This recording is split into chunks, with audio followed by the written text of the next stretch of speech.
Ito po yung ating water pump na 12 volts. So ginagamit po natin ito pang karwas ng motor. So mayroon po itong dalawang outlet. Itong isa po pang imbak po ng tubig sa drum. So at saka ito naman, dito po ang labas niyan, ito po. So bukan natin sa ating motor. Ayan po.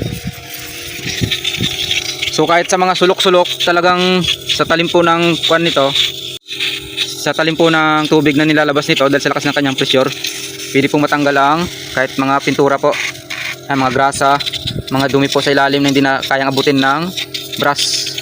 Ayan po. So ganyan po kalakas ang kanyang pressure, pero pwede din naman po itong lakihan, mas laki-lakihan po ng konti yung butas nito. Ito po. Ayan, tutukin nyo lang po dyan para mas lumaki po yung butas nya. So para mas lumakas po lalo. So para sa akin pwede na po ito yung ganito. Yan. So subukan naman natin na pang-stack po ng tubig. So ito po yung pangalawang outlet nya. So ganito lang po ang ating gagawin. So bago po natin buksan yung kabila, bago po natin ito isara, buksan po natin yung kabila. Ito po yung kabila.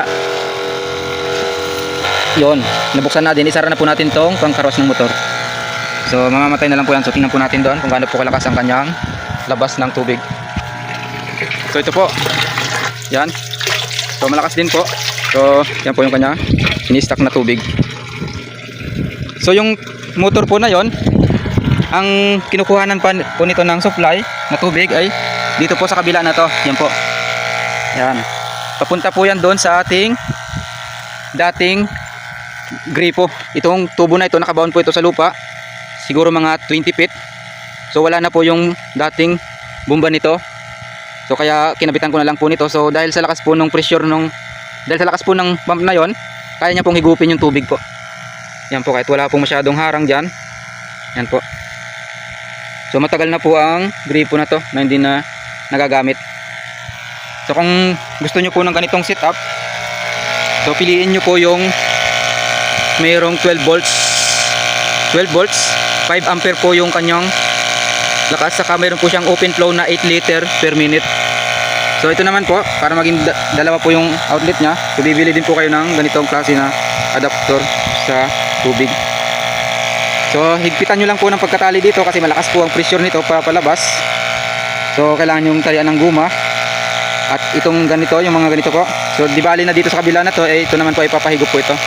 So itong hose na to, ang sukat po nito ay 1/2. So para medyo maluwag po ito kung ito lang po. So bumili din po kayo ng ganitong hose, yung ginagamit po sa construction, yung level hose po na tinatawag.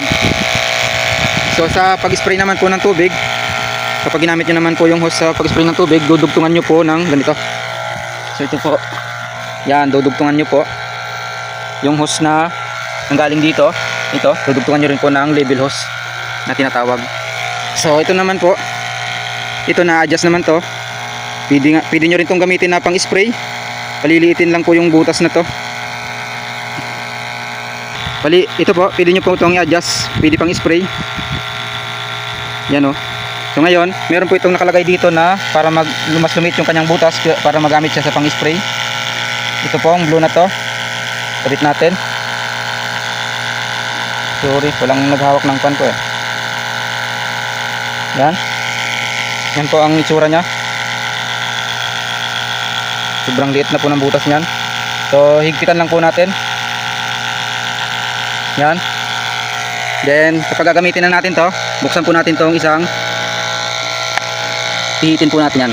So yan, bumukas na po. So itong isa, isara natin para sulong-sulo niya yung pressure. So ayan po.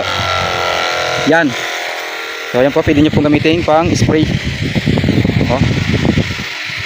Kung marami ng insekto sa inyong mga pananim, to. So kung gagamitin nyo pong pang spray yon, doon nyo na po gagamitin. Hindi nyo na po pwedeng gamitin sa pang inumin. So ayan po. So kahit mahaba po yung hose nito, walang problema. So yun lang muna po. Salamat.